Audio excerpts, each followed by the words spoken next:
होते, तापट होते, अशा खूप काही गोष्टी माझ्या कानावर होत्या. मी पण चांगला वाचक होतो लहानपणापासून, त्यामुळे मी वाचायचो.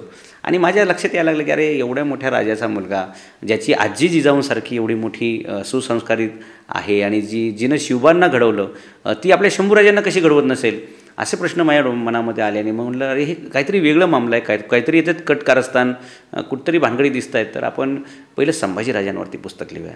आणि म्हणून मी माझ्या आयुष्यातलं पहिलं पुस्तक आहे शंभूराजांवरती लिहिलं.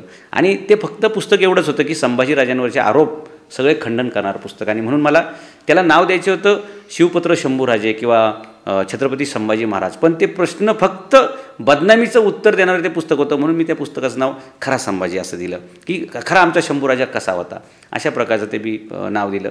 आणि माझा प्रवास सुरू झाला इतिहासाचा. आणि मला कौतुक वाटायचं की चला आपण इतिहासकार म्हणून काम करतो आहे, आपल्या समाजाचं प्रबोधन करतो आहे. मला जो कोणी माणूस भेटायचा, लग्नात भेटू, कुठेही कार्यक्रमात भेटू, इकडं तिकडं भेटू, मी सगळ्यांना पुस्तकं गिफ्ट द्यायचो, पुस्तकं वाटायचो. अगदी मी माझ्या लग्नातसुद्धा येणाऱ्या प्रत्येक फॅमिलीला जाधव घराण्याचा एक झेंडा आणि एक पुस्तक भेट दिलेलं आहे. म्हणजे मी लोकांना तेव्हा सांगतो की तुम्ही वाढदिवसात, लग्नात वगैरे पुस्तकं वाटा. मी माझ्या स्वतःच्या लग्नामध्ये पुस्तकं वाटलेली आहेत. शिवाजी महाराजांची प्रतिमा ज्या ठिकाणी असू शकते असाच हॉल मला पाहिजे, असा माझा आग्रह होता. आणि हायवेपासून ते हॉलपर्यंत आम्ही सगळे भगवे झेंडे लावले होते, यदुवंशाचे झेंडे लावले होते. आणि जिजाऊंची मोठी भव्य रांगोळी काढली होती. आणि त्याच्यानं मग मी शिवकालीन तलवारी पण होत्या आमच्याकडे त्यावेळी. आणि हे पुस्तकं लिहित असताना माझ्याकडून एक चूक झाली त्यावेळी, की मला असं वाटायचं की लोक शिवाजी महाराजांना खूप मानतात आणि आपण पुस्तक फुकट दिलं ते आदराने घेतील, वाचतील, स्वतःच्या जीवनामध्ये प्रचंड मोठा बदल करतील आणि किमान आपल्याला अभिप्राय तरी देतील. कौतुकाची थाप सोडून द्या, पण किमान अभिप्राय देतील की सर असं लिहा, हे दुरुस्त करा, असं करा. असं करता करता 3 वर्षामध्ये माझ्याकडे जवळपास 10 लाख रुपयाचं कर्ज झालं.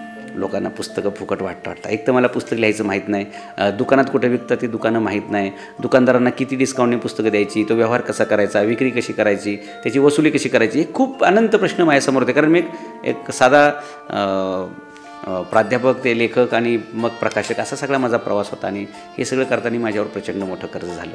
आणि त्यावेळी माझ्या एका मित्रांनी मग अर्थात तो मराठा नाही, तो मराठी पण नाही, तो ख्रिश्चन आहे, पण तो आमचा जिवलग मित्र आहे. आणि मग त्यांनी मला त्यावेळी सांगितलं की सर, ते बिल्डर आहेत मुंबईमध्ये. आणि त्यावेळी त्यांनी मला सांगितलं, कारण आम्ही एकाच गाडीत फिरायचो, त्यांच्याच ऑफिसमध्ये बसून, कारण माझं घर तर लहान होतं मुंबईला, मी त्यांच्या ऑफिसमध्ये बसून 3-4 पुस्तकं लिहिलेली आहेत. म्हणजे जिथं रिसेप्शन करणारी मुलगी बसते ना, त्या जागेवरती कधी कधी मी रिसेप्शनिस्ट म्हणून बसलेलो आहे, म्हणजे मित्र म्हणून बसलो. आणि कोणी आले की म्हणून सांगायचो साहेब आहेत किंवा नाही, मग आमच्या गप्पा वगैरे व्हायच्या, सगळं असायचं. आणि मग ज्यावेळी माझी ही आर्थिक परिस्थिती खालावली, त्यावेळी मग त्यांनी मला सांगितलं की सर, मी तुम्हाला ते तुमचं सगळं कर्ज फेडून देईल, फक्त माझ्या 2 अटी आहेत. तर मला वाटलं जसं बाकीचे मराठी माणसं एकमेकाला मदत करतात तसं असेल, की म्हणजे एक तर किती दिवसांनी पैसे परत देणार आणि किती व्याज मला त्याच्यावर देणार किंवा त्याच्यात वाढवून किती देणार, असे 2 प्रश्न त्यांच्याकडून असू शकतील असं मला अंदाज होता. आणि म्हणून मी विचारलं की तुमच्या काय अटी येतं, ठीक आहे तुम्ही मला कर्जमुक्त करायला तयार आहात. म्हणजे शिवचरित्र लिहिता लिहिता, पुस्तकं फुकट वाटता कर्जबाजारी झालेला मी पहिला माणूस असेल. आणि मग त्यांनी मला सांगितलं की सर, मी तुम्हाला हे सगळी मदत करेल, फक्त माझ्या 2 अटी ते तुम्हाला मान्य असतील तर मी तुम्हाला हे पैसे देतो. आणि मग त्यांनी मला ते पैसे दिले. तर मी म्हटलं तुमच्या अटी काय आहेत. तर त्यांनी सांगितलं की सर, जगाला मोफतची किंमत नसते, जगाला फुकटची किंमत नसते, आणि त्याची तुम्हाला प्रचंड किंमत मोजावी लागली हे मी बघतोय. आणि म्हणून याच्यापुढे आयुष्यामध्ये एकाही व्यक्तीला 50 रुपयाचं सुद्धा पुस्तक फुकट द्यायचं नाही, ही एक माझी पहिली अट आहे. दुसरी अट, एकाही ठिकाणी तुम्ही फुकट व्याख्यानाला जायचं नाही. ह्या 2 अटी जर मान्य असतील तर मी हे पैसे तुम्हाला परत न देण्याच्या बोलीवर शिवचरित्रासाठी माझं योगदान म्हणून, जरी मी ख्रिश्चन असलो तरी मी हे पैसे तुम्हाला देतो. आणि त्यांनी मला जवळपास 9 ते 10 लाख रुपयाची त्या काळामध्ये मदत केली. आणि त्याच्यानंतर मग माझा हा प्रवास सुरू झाला. मला सांगायला आनंद वाटतं की जो माणूस धर्माने हिंदू नाही, जो जातीने मराठा नाही, ज्याचा जन्मही महाराष्ट्रात झाला नाही, असा माणूससुद्धा शिवचरित्रासाठी धावून येतो. हीच खरी शिवचरित्राची पुण्याई आहे. आणि खरंच शिवाजी महाराजांनी जे कमवलं ना, ते हे कमवलं की शिवाजी महाराजांना मानणारे सर्व जाती, धर्माचे, पंथाचे, प्रांताचे लोक आहेत, हे त्यावेळी मी अनुभवलेलं आहे. आणि म्हणून तुम्हाला असं वाटतं की मी कधीही कुठल्या जाती धर्माविरुद्ध बोलत नाही, त्याला कारण शिवचरित्राची ही शिकवण आणि मला आलेला हा अनुभवसुद्धा आहे. सगळ्यात मोठं उत्तम उदाहरण आपण जे म्हणतो ना, जात पात धर्म वगैरे, तर काही नाही मित्रांनो, छत्रपती शिवाजी महाराजांनी हेच केलं आणि त्याचं लाईव्ह जे काय म्हणतो आपण एक्झाम्पल प्राध्यापक या ठिकाणी आहेत आणि त्यांनी ते अनुभवलं आहे. आणि तो सगळ्यात महत्त्वाचा टर्निंग पॉईंट. प्रत्येकाला प्रश्न असाच असतो की कधीही कुठलंही टर्निंग पॉईंट आलं की ओळखू येत नाही. तो सरांना ओळखता आला आणि त्या माध्यमातून त्यांनी स्वतःत बदल करून घेतला आणि तिथून पुढं त्यांचा प्रवास झाला. सर, प्रवास करत असताना तुम्ही अनेक पुस्तकं लिहिले, अनेक व्याख्यानं दिले, तर इथे आता तुम्ही खूप मोठ्या याच्यावरती गेलात, तरी तुम्हाला असं कधी बरेच जणांचा प्रश्न असा आहे की सोशल मीडियावरती ट्रेंड करतात की तुम्ही शिवभक्त म्हणून ओळखले जाता, मग शिवभक्त आणि शिवाजी महाराजांचं एकेरी नाव असं याच्यातला जो फरक आहे, बरेच जणांना प्रश्न असा पडतो की छत्रपती शिवाजी महाराजांचं एकेरी नाव नाही घेता आणि तुमचे विशेष म्हणजे पुस्तकं जी लिहिलेले आहेत ते सगळे इंग्लिशमध्ये असतात आणि त्याच्यामध्ये फक्त एकेरी नाव घेतलेलं. तर हे काय नक्की आमच्या प्रेक्षकांना कळू द्या. हां, आणि तुम्ही म्हणताय तसं आहे ना, जगात दोन गोष्टी असतात. एक असतात भक्त, एक असतात अनुयायी. भक्त असतात आंधळे, अनुयायी असतात डोळस. आणि आंधळे लोक काय करत असतात की त्या महापुरुषाच्या चित्रात अडकणे, त्याच्या फोटोत अडकणे, त्याच्या पुतळ्यात अडकणे, त्याच्या बाकीच्या गोष्टींमध्ये अडकणे. ॲक्च्युली चरित्रावर प्रेम केलं पाहिजे, चित्रावर प्रेम नाही केलं पाहिजे. जे लोक चरित्रावर प्रेम करतात ते अनुयायी होतात, जे चित्रावर प्रेम करतात ते भक्त होतात. आणि बऱ्यापैकी भक्त आंधळेच असतात, असं जगाचा इतिहास आहे. ज्यावेळी कार्ल मार्क्स मेला त्यावेळी त्याच्या मैत्रीला फक्त 4 लोक होते, पण तो कार्ल मार्क्सचा जो मार्क्सवाद आहे तो त्या 4च लोकांनी अख्ख्या जगात पसरवला. कारण ते 4 लोक आहेत ना, त्याचे भक्त नव्हते, त्याचे ते अनुयायी होते. शिवचरित्राच्या बाबतीत मला असं वाटतं की शिवाजी महाराज या बाबतीत थोडेसे दुर्दैवी ठरतात की शिवाजी महाराजांना लाखो करोडो भक्त मिळाले पण अनुयायी मात्र मुठभरच मिळाले असतील. आणि म्हणून हो, म्हणून ही शोकांतिका आहे की शिवचरित्राचा हा रथ तुम्हाला पुढं नाही नेता आला तरी काही हरकत नाही, पण तो मागे खेचण्याचं पाप मात्र तुम्ही करत जाऊ नका. आणि जे लोक हे काम करतात ना, त्याच लोकांच्या मनामध्ये असा संभ्रम निर्माण झालेला असतो की सर तुम्ही 2-2, 4-4 वर्ष अभ्यास करून एखादं पुस्तक लिहिता, मग त्याला इंग्लिशमध्ये नाव का देता आणि ते एकेरी कसं काय वाटतं? मग तुम्ही नक्की शिवचरित्र बदनाम करण्यासाठी लिहिता का शिवाजी महाराजांची जगात एक उंची तयार व्हावी याच्यासाठी लिहिता? असा प्रश्न स्वाभाविक पडणं स्वाभाविक आहे. आणि त्यातले तर हा प्रश्न ज्यांना पडतो ते अल्पवयीन असतात. म्हणजे एक तर अल्पवयीन असतात, शिक्षणाचं प्रमाण कमी असतं, त्याच्यात इंग्लिश भाषेचं ज्ञान तर म्हणजे ओका ठोच असतं, म्हणजे कडक दुष्काळ इंग्लिशच्या बाबतीतला. म्हणजे त्याला फक्त फोनवर हॅलो बोलण्याशिवाय आणि गुड मॉर्निंग, गुड नाईट आणि हॅपी बर्थडे टू यू याच्या पुढचं इंग्लिश त्याला काही माहीत नाही. म्हणजे येस नो थँक्यू बस सो असे जे सो कॉल्ड लोक आहेत, सोकावलेले लोक, आणि जास्त करून फेसबुकवरती त्यांचा असा एक मोठा समज आहे. आणि काही कथित समाजसेवकांनी तसा तो निर्माण करून दिलेला आहे. कारण ज्यावेळी खरा समाजसेवा करणारा माणूस रणांगणात उतरतो ना, त्यावेळी नकली समाजसेवकांची फाटते आणि त्यांच्या अंगलट येतं ते, म्हणून ते मग असं संघटितरित्या ते टोळकं बनवून ते उद्योग करतात. तर मुद्दा असा आहे की शिवाजी महाराजांना ज्यावेळी वयाच्या 12व्या वर्षी राजमाता जिजाऊ घेऊन पुण्याला आल्या, बँगलोरवरनं ज्यावेळी शहाजीराजांनी त्यांची रवानगी केली, 600 कर्मचारी दिले, भगवा झेंडा दिला, थोडेफार पैसे दिले आणि त्यांच्या हातात एक राजमुद्रा दिली. आणि त्या राजमुद्रेवर असं लिहिलं होतं की प्रतिपतचंद्र लेखेव वर्धिष्णूर विश्ववंदिता शहाशिनो शिवशेषा मुद्रा अभद्राय राजते. या राजमुद्रेमध्ये विश्ववंदिता असा शब्द आहे.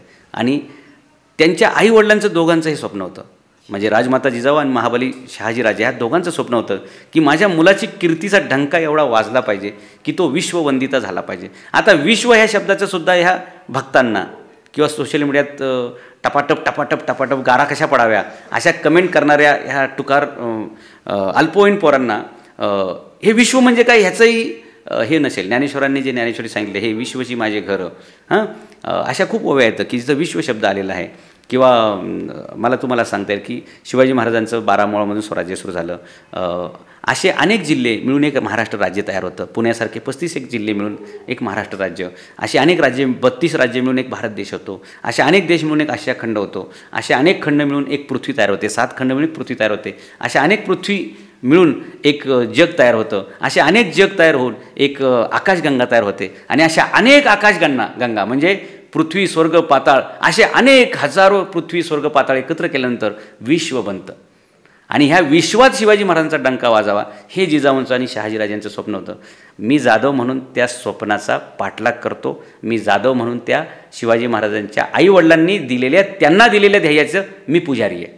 आणि म्हणून शिवचरित्र जगभर गेलं पाहिजे, विश्ववंदिता झालं पाहिजे, विश्वात पोचलं पाहिजे. म्हणून मी माझ्या बहुतेक पुस्तकांची नावं इंग्लिशमध्ये देतो. कारण जे कोणी टपाटप गारांसारखे कमेंट करतात, प्रश्न विचारतात, त्यांची बहुतेकांची पोरं ही इंग्लिश शाळेतच शिकतात. पण दुटप्पी वागायचं, पोरं इंग्लिश शाळेत ठेवायची, पण इकडं शिवाजी महाराजांच्या पुस्तकाला जर मी इंग्लिशमध्ये नाव दिलं तर मग मात्र म्हणायचं बघा पुस्तक मराठीत लिहितात, इंग्लिशमध्ये नाव देतात. मी इंग्लिशमध्ये नाव यासाठी देतो की सेम मराठीत लिहिलेलं पुस्तक मला नंतर लगेच हिंदीमध्ये आणायचं असतं, मला इंग्लिशमध्ये आणायचं असतं. मग इकडं नाव वेगळं, तिकडं नाव वेगळं. म्हणजे ही काही मुलीसारखं नाही की माहेरचं नाव वेगळं आणि सासरचं नाव वेगळं. एकच नाव दोन्ही ठिकाणी असलं पाहिजे. म्हणून मला असं टायटल लिहावं लागतं की जे मराठीत आणि इंग्लिशमध्ये दोन्ही ठिकाणी एकच कॉमन चाललं पाहिजे. जसं शिवाजी द मॅनेजमेंट गुरु. मी असं म्हणू शकलो असतो की छत्रपती शिवाजी महाराज व्यवस्थापनाचे महागुरू, छत्रपती शिवाजी महाराज व्यवस्थापनेचे गुरु. याच्यामध्ये द शब्द मी वापरतो. बऱ्याचशा माझ्या पुस्तकांमध्ये द शब्द आहे. निश्चित द शब्द याचा जो काही अर्थ आहे बऱ्याच जणांना माहीत नाही आहे. आणि इथे सोशल मीडियावरती म्हणा किंवा पुस्तकाचे जे आहे त्यांना असा प्रश्न पडतो की तुम्ही हे एकेरी नाव घेऊन छत्रपतींचा अनादर करता, असं काय? तर ते नक्की काय सांगा? नाही, त्यांना असं वाटणं स्वाभाविक आहे. मी तुम्हाला पहिलं सांगितलं, एक तर अल्पवयीन, अल्पशिक्षित, अल्पबुद्धी, इंग्लिशचा तर ओका ठोस, म्हणजे मराठीतच नापास झालेले तर इंग्लिशचं काय घेऊन बसायचं, अशी परिस्थिती आहे. आणि द इंग्लिशमध्ये जो शब्द वापरला जातो तो जगातील सर्वात महान, जगातील सर्वोत्तम आणि जगातील सर्वोच्च पदवी म्हणून तो शब्द दच्या पुढं म्हणजे व्यक्तीच्या पुढं लावला जातो. जर तो संस्थेच्या पुढं लावला तर याच्यासारखी जगात दुसरी संस्था नाही असा त्याचा अर्थ होतो. जसं द लावलं आणि पुढे बँक लावलं की अशी बँक परत नाही. जसं अनेक जगामध्ये देश आहेत, पण त्या देशाच्या नावासमोर जर द लावलं तर तो देश जगातला सुपर पॉवर म्हटला जातो, जगातील सर्वोत्तम देश. जसं दी युनायटेड स्टेट ऑफ अमेरिका. भारताच्या समोर असं लिहिलं आहे का? काही ठिकाणी आहे द रिपब्लिक ऑफ इंडिया, म्हणजे भारतासारखा दुसरा देश नाही. जिथे व्यक्तीच्या संस्थेच्या नावापुढे द वापरला जातो म्हणजे या सम हाच, याच्यापेक्षा दुसरा उंचीचा माणूसच नाही असं सर्वोत्तम नामाभिधान जिथं दिलं जातं त्याच्या पूर्वी द वापरलं जातं. नाही तर मी असं लिहू शकलो असतो ना, शिवाजी महाराज मॅनेजमेंट गुरु, मला असं लिहिता आलं असतं, किंवा Chhatrapati Shivaji Maharaj management Guru. The शब्द घ्यायची गरज काय मला तिथे? पण हे इंग्लिशमधलं जे व्याकरण आहे, इंग्लिश भाषेचे काय, जसं आपण मराठीमध्ये म्हटलं मी पुण्याला राहतो, इंग्लिशमध्ये उलटं होईल, I am living in Pune. म्हणजे मराठीत जे पुणे सुरुवातीला आहे ते इंग्लिशमध्ये शेवटी जातं.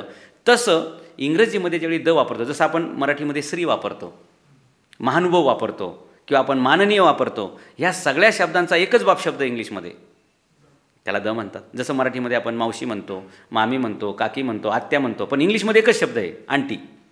तसं इंग्लिशमध्ये द हा एकच शब्द आहे की जो सगळ्या अनेकवचनी शब्दांचा एकच शब्द आहे, तो म्हणजे द. आणि म्हणून मी शिवाजी द मॅनेजमेंट गुरु किंवा शिवाजी द कॉर्पोरेट किंग किंवा शिवाजी महाराजांनी MBA अशी पुस्तकाला माझ्या नावं असतात की जी इंग्लिश भाषेशी मिळती जुळती व्हायला पाहिजेत. म्हणून मी 2-2, 4-4 वर्ष पुस्तक लिहायला, संशोधन करायला वेळ घेतो.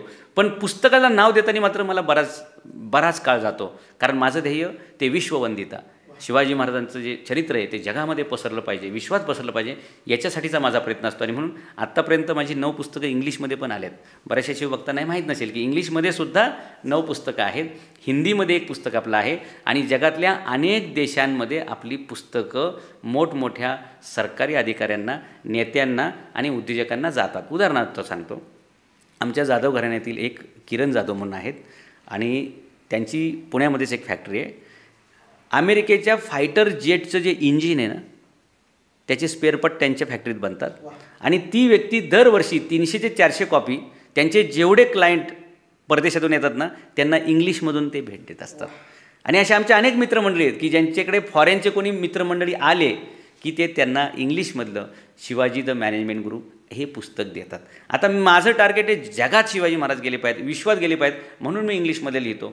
जर शिवभक्तांना असं वाटत असेल की सर तुम्ही जगात पोचू नका, आपल्या महाराष्ट्रापुरतंच लिमिटेड ठेवा, आपल्या जिल्ह्यापुरतंच येऊ देत, शिवाजी महाराजांना पुण्यापुरतंच आणा आणि 12 मावळमध्येच ठेवा, तर मी जाहीर माफी मागतो की मी तुमच्या मताशी सहमत होऊ शकणार नाही. मला शिवाजी महाराजांना त्यांच्या चरित्राला छोटं करण्याचं पाप मला माझ्या अंगावर घ्यायचं नाही. मला जर पुण्य माझ्या पदरात जर काही सेवेचं पाडून घ्यायचं आहे तर त्यांच्या आईवडिलांचा जो मानस होता, त्यांच्या आईवडिलांचं जे स्वप्न होतं, ध्येय होतं की विश्ववंदित झालं पाहिजे आपलं स्वराज्य आणि आपल्या शिवाजी राजांचं चरित्र, त्याचा मी पुजारी आहे, मी त्याचा सेवक आहे आणि मी त्या स्वराज्याचा आजही तो स्वामिनिष्ठ सेवक आहे. म्हणून मी बाकीचे उद्योगधंदे जास्त न करता शिवचरित्रावर जास्त फोकस करतो. मित्रांनो, एक लक्षात ठेवा, आतापर्यंत तुम्हाला प्रश्न हा मनात होता की शिवाजी महाराजांचं एकेरी नाव, बऱ्याच जणांना माहीत नसेल की राजमुद्रेवरती जी काही लिहिलेलं होतं ते आज तुम्हाला प्रत्यक्षात कळलं की ही छत्रपती शिवाजी महाराज नुसतेच गावापुरते, राज्यापुरते, देशापुरते नाही, पूर्ण जगापुरते नाही, पूर्ण ब्रह्मांड ज्याला आपण म्हणतो, अशा ब्रह्मांडामध्ये त्यांची ख्याती जावी हे त्या राजमुद्रेवर लिहिलं होतं. आणि म्हणून प्राध्यापक नामदेवराव जाधव सर हे प्रयत्न करतात की छत्रपती शिवाजी महाराजांना ही पदवी दिलेली आहे आणि एकेरी नाव नाही आहे. आता इथून पुढे सर्वांनी लक्षात ठेवा की एकेरी नाव नाही. सर, दुसरा एक असा सगळ्या सोशल मीडियावरती चालू आहे की तुम्ही पुस्तकं लिहिता आणि तुम्ही पुस्तकावर पैसे कमवता, म्हणजे छत्रपती शिवाजी महाराजांच्या नावावर पैसे कमवता असं त्यांचं म्हणणं आहे. तर याबद्दल तुमचं म्हणणं आहे? मी सांगितलं ना की जसं शालेय शिक्षणाबाबत ओळखा ठो, तसं आर्थिक साक्षरतेबाबत ओळखा ठो. शिवाजी महाराजांच्या नावावर तुम्ही पैसे कमवता असं कोणाला वाटतं माहिती आहे का? ज्याला शिवाजी महाराजांबद्दल काहीही देणं घेणं नाही. जर तुम्हाला शिवाजी महाराजांबद्दल काही घेणं देणं नसतं किंवा असतं तर तुम्ही शिवाजी महाराजांची मोडी भाषा लुप्त होत गेली. त्यावेळी काय केलं?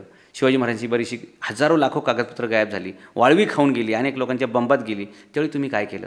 शिवाजी राजांचे, छत्रपती शिवाजी महाराजांचे अनेक किल्ले अगदी धुळीस मिळाले, काहींची पडझड झाली, काही तर नामशेष झाले. त्यावेळी तुम्ही काय केलं? आणि छत्रपती शिवाजी महाराजांचं इतिहास लिहायला तुमच्या घराण्यात कुणीच माईचा जन्माला का येऊ शकला नाही? तुम्ही सगळे म्हणता आम्ही शिवाजी महाराजांचे मावळे आहोत, कट्टर भक्त आहोत, याव त्याव. मग तुम्ही का त्यांचं चरित्र लिहित नाही? का तुम्ही त्यांचं किल्ले जतन करण्याचं काम करत नाही? का तुम्ही त्यांची मोडी भाषा जतन करण्यासाठी काम करत नाही? म्हणजे स्वतः करायचं काही नाही, पण दुसऱ्यांनी केलं की तुम्ही त्याच्या नावावरती पैसे कमवता. काय पैसे कमवता? एक पुस्तक लिहायला 2 ते 4 वर्ष लागतात.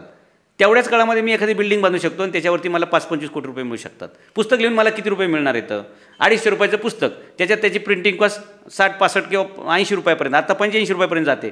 त्याच्यात दुकानदाराला त्यातले अर्धे पैसे द्यावे लागतात. मला राहतात की त्याच्यामध्ये खूपच कमी पैसे राहतात. आणि जर एखाद्याला असं वाटतं ना की शिवचरित्रात लय पैसा आहे, गडगंज पैसा आहे, पुस्तक लिहिल्यानंतर अब्जावधी रुपये मिळतात, मग तुम्ही वाट कोणाची बघताय? तुम्ही पुस्तकं लिहा. मी 40 एक लिहिल्यात, तुम्ही 80 लिहा. मी दिवसातले 4-5 तास काम करतोय, तुम्ही 12 तास काम करा. आणि शिवचरित्र पुस्तक लिहा. तुम्ही लिहित का नाही मित्रांनो? जर शिवचरित्र ही पैसे कमवण्याची जर खाण आहे, जर ती खदान आहे, जर ती गोल्ड माईन आहे, मग तुम्ही कोणाची वाट बघताय? ह्याचा अर्थ असा आहे की नकटीच्या लग्नाला 1700 विघ्न, हम तो करेंगे नाही, तुमको करणे देंगे नाही. आणि तुम्ही जर पुस्तक लिहिलं तर आम्हाला फुकट द्या.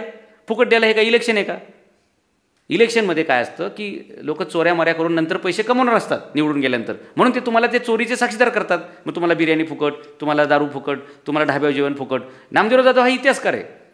मला तुम्हाला असं काही वाटतं ना. आणि एक लक्षात घ्या, जगात काही जरी झालं तरी एक गोष्ट मात्र ठाम माझ्या बाबतीत होऊ देणार आहे मी, ती म्हणजे की हा एकमेव माणूस आहे की ज्यांनी शिवचरित्र चुकीच्या वाटेनं जाऊ दिलं नाही. हे इतिहासामध्ये नोंद होईल अशा प्रकारचं मी शिवचरित्र लिहिले. मी कधी शाहिस्तेखान, अफजल खान याच्यावरती फोकस केलेलं नाही.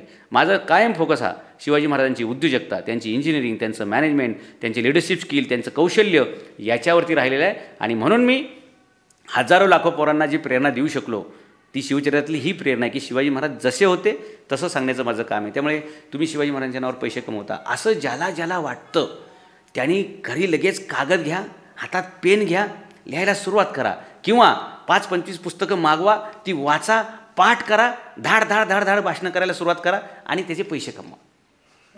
म्हणजे किमान तुमच्या आईवडिलांना एवढा तरी आनंद वाटावा की कालपर्यंत बोंबलत फिरणारं टुकार आज काहीतरी 2 रुपये घरी घेऊन येतं आहे. आणि ज्या दिवशी शिवाजी महाराजांचं पुस्तक लिहून किंवा त्यांचं व्याख्यान करून तुमच्या घरी जर 2 रुपये आले आणि तुमच्या घरची जर चूल पेटली ना, तर सगळ्यात जास्त मोठा आनंद हा शिवाजी राजांना होईल. कारण त्यांचं स्वप्न होतं रयतेस पोटास लावणे आहे. रयतेस पोटास लावणे म्हणजे काय?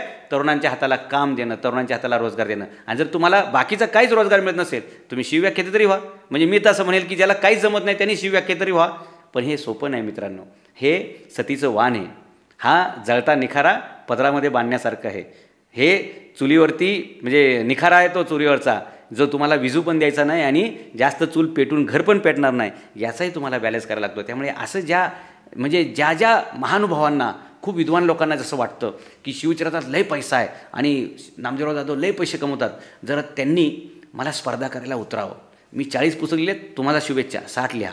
मी 2 रुपये घेतो, तुम्ही 3 रुपये घ्या, पण शिवचरित्र सांगा, लोकांना कळू देत, पुढची पिढी घडवा. मला सांगा, एखाद्या मोठ्या शहरामध्ये एकच डॉक्टर असतो का? अनेक हॉस्पिटल असतात, काढा तुम्ही हॉस्पिटल, लोकांना आरोग्याची चांगली सेवा मिळेल. एकच शाळा असते का? अनेक शाळा असतात, अनेक लोकांना चांगले शिक्षण मिळेल. तसं नामदेवराव जाधवांनी काय एकट्यानेच ठेका घेतला आहे का?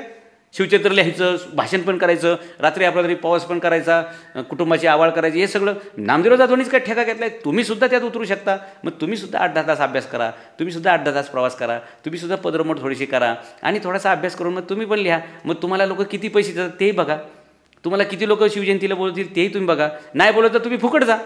जसं तुम्ही दुसऱ्याला सल्ला देता की नाही, फुकट व्याख्यान दिलं पाहिजे, फुकट पैसे दिले, म्हणजे फुकट पुस्तकं दिली पाहिजेत. जर तुम्ही करा. माझं काय म्हणणं आहे, जर तुम्हाला एवढीच भावना असेल ना, तर मला बघा, पुस्तक लिहायला कागद लागतो, शाई लागते, लिहायला मेहनत लागते, अभ्यास करावा लागतो, त्याच्यानंतर परत पुस्तक छापायला कागद लागतो, प्रिंटिंग लागते, बाइंडिंग लागते, ट्रेसिंग लागते, DTP करण्याला पैसे द्यावे लागतात, ट्रान्सपोर्टवाल्याला पैसे द्यावे लागतात. ह्या सगळ्याला मला पैसे लागतात. मला कधी ट्रान्सपोर्टवाला असं म्हणला का फुकट ट्रान्सपोर्ट? मला कागदवाला म्हणला का फुकट कागद?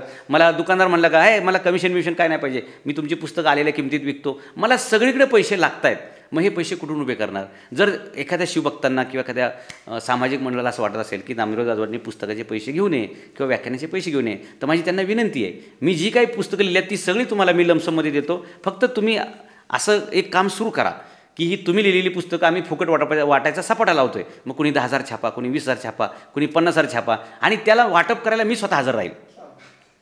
तुम्हीच म्हणजे पुस्तकं माझी असतील, रॉयल्टीचा किंवा त्याचं कॉपीराईट माझा असेल, पण मी तुम्हाला आव्हान करतो, जर खरोखरच तुम्ही माईचे लाल असताल ना, कुणी जो कोण असं म्हणतो की हे लई पैसे कमवतात शिवाजी महाराजांच्या नावावरती, तर त्यांनी ही पुस्तकं छापावी, छापायचा पूर्ण खर्च द्यावा.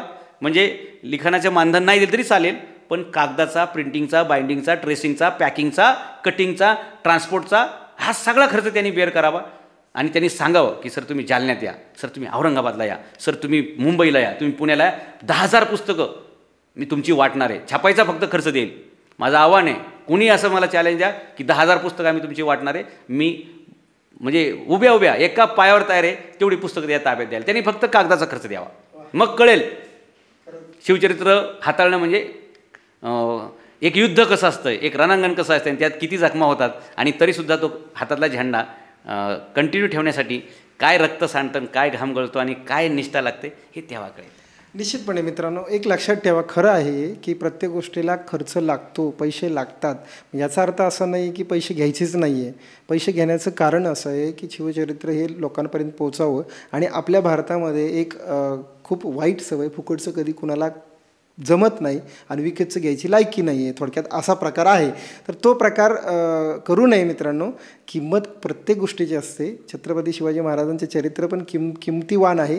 त्याला फुकट अमूल्य नका करू, मौल्यवान करा.